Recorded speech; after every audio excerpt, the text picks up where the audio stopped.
Breaking news. ఆంధ్రప్రదేశ్లో ఒక దారుణమైన సంఘటన జరిగింది.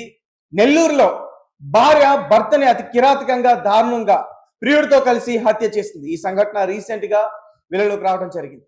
అయితే కొన్ని రోజుల నుంచి మనం చూస్తూ ఉన్నాం, బయట జరుగుతున్న సిచ్యువేషన్స్, సంఘటనలు కావచ్చు, ఇతర రాష్ట్రాల్లో కావచ్చు, ఏదో రకంగా భర్త నుంచి విముక్తి పొందేందుకు, వారి నుంచి తప్పించుకునేందుకు ప్రియుడితో కలిసి పూర్తిగా వారిని హత్య చేసేందుకు ప్రయత్నాలు జరుగుతూ ఉన్నాయి. కొన్ని విఫలం అవుతున్నాయి, కొన్ని సఫలం అవుతున్నాయి. అయితే రీసెంట్ గా ఇటువంటి సంఘటన ఒకటి జరిగింది. కర్ణాటకలోని ఒక బ్రిడ్జ్ పై నుంచి తమ భర్తని తోసేందుకు ప్రయత్నించింది భార్య. అదృష్టం బాగుండి అతను బతికి బట్టి బయటపడ్డాడు. అయితే అటువంటి సంఘటనే మళ్ళీ నెల్లూరులో జరిగింది. అయితే ఈసారి ఏకంగా భర్తని దారుణంగా చంపేసింది. ఒక కరెంటు వైర్తో ప్రియుడితో కలిసి అతను ఎక్కడైతే ఉంటున్నాడో ఆ నివాసం వద్దకు చేరుకున్న తర్వాత ఆ ప్రియుడిని ఆ కరెంటు వైర్తో ఆ మెడంతా కూడా గట్టిగా బిగించి అతనికి ఊపిరి ఆడకుండా, అలాగే ఆ భార్య ఏమో ఆ భర్త కాళ్ళు పట్టుకుని ఆ చప్పుడు ఎవరికి ఇంటి పక్కన ఉన్న వాళ్ళకి వినిపించకుండా సైలెంట్ గా చంపేసి తమకేం తెలియదు అన్నట్టు అమాయకులుగా ఉన్నారు. అయితే మొత్తానికి ఈ కేసులో పోలీసులు పూర్తిగా దర్యాప్తు చేసి హంతకుల్ని పట్టుకున్నారు. ప్రజెంట్ వాళ్ళిద్దరు కూడా పోలీసులు అదుపులో ఉన్నారు. అయితే దీనికి కారణం వివాహేతర సంబంధమే. కళ్యాణ్ అనే వ్యక్తితో దానమ్మ అనే మహిళ వివాహేతర సంబంధం పెట్టుకుంది. సీనయ్య చనిపోయిన వ్యక్తి, లేపాక సీనయ్య, దానమ్మ, వీళ్ళిద్దరూ కూడా భార్యాభర్తలు. అయితే ఎవరైతే ఉన్నారో కళ్యాణ్తో ఆమె వివాహేతర సంబంధం కొనసాగించడానికి సీనయ్య అడ్డు వస్తున్నాడు. కాబట్టి ఈ సీనయ్యని ఏదో రకంగా వదిలించుకోవాలనే ప్రయత్నం చేసింది. మొత్తానికి ఆ ప్రియుడితో కలిసి దారుణంగా చంపేసింది. ఇది నెల్లూరు రావూరి అనే ఒక ప్రాంతంలో జరిగిన సంఘటన ఇది. రైట్, దీనికి సంబంధించి మరింత సమాచారం మనకి ఇచ్చేందుకు మా ప్రతినిధి ప్రత్యూష లైన్ లో ఉన్నారు. ఒకసారి ఆమెతో మాట్లాడే ప్రయత్నించండి. ప్రత్యూష, చెప్పండి, అసలు ఏంటి దీనికి సంబంధించిన సమాచారం ఏంటి? తేజ, భర్తలను భార్యలు చంపేస్తున్న ఘటనలు పెరగడంతో కలవర పెడుతుంది. ఇలాంటి ఘటన ఒకటి నెల్లూరు జిల్లా రావూరులో జరిగింది. అయితే లేబాక సీనయ్య, ఇతనికి 28 సంవత్సరాలు ఉండొచ్చు. అయితే ఇతని భార్య పేరు ధనమ్మ. అయితే ధనమ్మకు కళ్యాణ్ అనే వ్యక్తితో వివాహేతర సంబంధం ఏర్పడంతో శివయ్యను అడ్డు తొలగించుకోవాలని అనుకున్నారు. ప్లాన్ ప్రకారమే ధనమ్మ అలాగే ఆమె ప్రియుడు కళ్యాణ్ ఎవరైతే ఉన్నారో వీళ్ళిద్దరు కూడా కలిసి కరెంట్ వైర్తో సీనయ్యను గొంతు బిగించి చంపారు. అయితే ప్రస్తుతం అయితే వీళ్ళిద్దరు పోలీస్ కస్టడీలో ఉన్నారు. పోలీసులు కూడా వీళ్ళని అరెస్ట్ చేయడం జరిగింది. అయితే మనం ఇదివరకు కూడా చూస్తూనే ఉన్నాం, ఇలాంటి సంఘటనలు చాలా ఎక్కువగానే జరుగుతున్నాయి. రీసెంట్ గా కూడా హనీమూన్ పేరుతో ఒక అమ్మాయి తన భర్తను చంపేసి, అది కూడా ప్రియుడితో కలిసి. కేవలం అదొకటే కాదు, ఒక అమ్మాయి కూడా తన ప్రియుడితో కూడా కలిసి తన భర్తని చంపేసి ఒక టబ్ లో కూడా వేసేసి సిమెంట్ తో కప్పేసిన విషయం కూడా మనం చూస్తున్నాం. అలాంటి ఒక సంఘటన ఇది కూడా.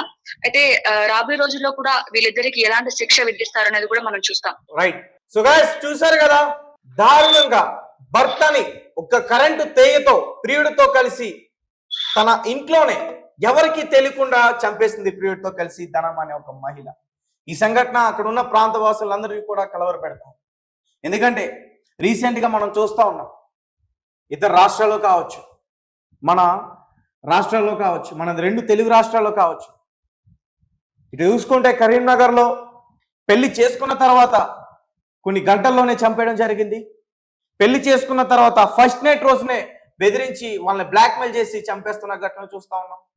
హనీమూన్ సంఘటన కావచ్చు, లేదంటే కర్ణాటకలో జరిగిన సంఘటన కావచ్చు, ఉత్తరప్రదేశ్లో జరిగిన ఒక వ్యక్తిని చంపేసి ఒక డ్రమ్ములో వేసి పూర్తిగా సిమెంట్ చేసేసి ఎవరికి తెలియకుండా, పోలీసులకి ఎటువంటి ఆధారాలు చెక్కకుండా చేసే ప్రయత్నాలు కావచ్చు, ఒక వ్యక్తిని ఒక పాము కాటు వేయించి చంపేసి ఒక పాము కాటు వేయించి పాము కాటు వల్లే చనిపోయాడనే చిత్రీకరించే ప్రయత్నాలు కావచ్చు. ఇలా చెప్పుకుంటూ పోతే చాలానే ఉన్నాయి. ఈ 2025 ఈ సంవత్సరంలో భార్యలు భర్తల్ని హతమార్చిన ఘటనలు గురించి మాట్లాడుకుంటే నిజానికి టైం సరిపోదు. అటువంటి ఘటనలు చాలా ఉన్నాయి, మన పక్కనే జరుగుతున్నాయి. మనం ఎక్కడో ఏదో రాష్ట్రాల్లో వింటూ ఉంటాం ఇటువంటి సంఘటనలన్నీ కూడా. కానీ ఇప్పుడు తెలుగు రాష్ట్రాల్లో గత కొన్ని రోజుల నుంచి ఈ భార్యలు భర్తల్ని హతమారుస్తున్న ఈ విషయాలన్నీ కూడా ఇప్పుడిప్పుడే బయటపడతా ఉన్నాయి. అయితే భర్తలు కూడా జాగ్రత్తగా ఉండాల్సిన అవసరం ఉంది. ఎందుకంటే తమ దగ్గర ప్రేమ పొందినప్పుడు ఖచ్చితంగా భార్య సెకండ్ ఆప్షన్ అనేది ఖచ్చితంగా తీసుకోవడానికి ప్రయత్నిస్తుంది. సో సెకండ్ ఆప్షన్ తీసుకున్న తర్వాత అది తప్పు అని తెలిసిన తర్వాత దాన్ని సరి చేసుకునేందుకు అనేక మార్గాలు ఎంచుకుంటాడు. ఇలా భర్తల్ని చంపేయడం, వాళ్ళని చంపేసి వాళ్ళ బాడీలు దొరకకుండా చేయడం, ఇలా ఇలా చెప్పుకుంటూ పోతే అనేక మార్గాలు ఉంటాయి ప్రియుడితో కలిసి ఇది చేయడము, ఇలా చాలా ఉంటాయి. సో కాబట్టి ఖచ్చితంగా భర్తలు కూడా భార్యల దగ్గర జాగ్రత్తగా ఉండాల్సిన అవసరం అయితే ఉంది. మీరు డ్రింక్ చేసో లేకపోతే ఇతర కారణాలతో భార్యని ఇబ్బంది పెడితే మాత్రం మీకు ఖచ్చితంగా పిండం పెట్టేస్తుంది. సో చూస్తున్నారు కదా ఎటువంటి ఘటనలు జరుగుతున్నాయో. నెల్లూరులో జరిగిన ఈ ఘటన ఆంధ్రప్రదేశ్ రాష్ట్రం మొత్తం కూడా ఒక్కసారిగా భయాందోళనకి గురైన ఘటన ఇది. ఎందుకంటే కరెంటు తీగతో అస్సలు భయం లేకుండా ఆ ప్రియుడిని ఇంటికి పిలిచి మరి చంపేస్తుంది. మన స్క్రీన్ పైన చూడొచ్చు దానమ్మ ఒక విజువల్, అలాగే ఎవరైతే ప్రియుడు కళ్యాణ్ ఉన్నారో ఆ భర్త ఎవరైతే సీనయ్య ఉన్నారో వాళ్ళకి సంబంధించిన ఆ డీటెయిల్స్ అన్ని కూడా మన స్క్రీన్ పైన చూడొచ్చు. ఎంత బాగా అంటే మాకేం తెలియదు అన్నట్టుగా వాళ్ళు కనిపిస్తా ఉన్నారు. కానీ నిజానికి చాలా చాలా దారుణంగా చంపేశారు. దీనిపైన మీ స్పందన ఏంటి? మీరేం చెప్తారు? ఇలాంటి ఘటనలు ఆగాలంటే శిక్షలు ఎలా ఉంటే బెటర్ అనిపిస్తుంది? ఖచ్చితంగా మా కామెంట్ రూపంలో తెలియపరచండి. Thank you for watching. Thank you so much.